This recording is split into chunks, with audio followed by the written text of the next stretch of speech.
Hello mga kabakal, happy Monday sa lahat. Magkakapig na tayo, simulan ko na. Hanggang dun sa dulo, tara, samahan nyo ako.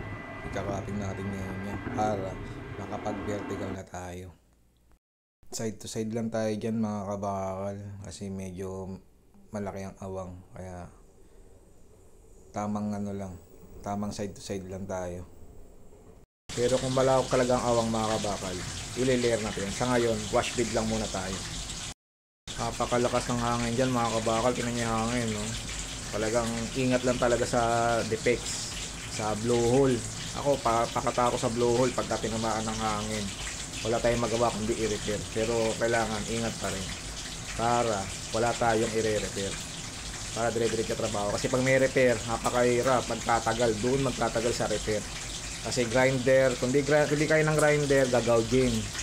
Nakadepende sa defects. Kaya kailangan lang safe. Para sa akin mga kabakal, okay tong welding mo sa pancake. Sa akin para sa akin. Pwede tong welding mo sa pancake sa shipyard ng Japan.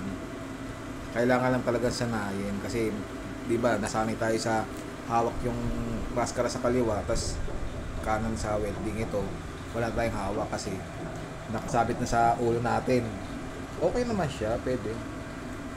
Testing natin sa vertical kung kukubra.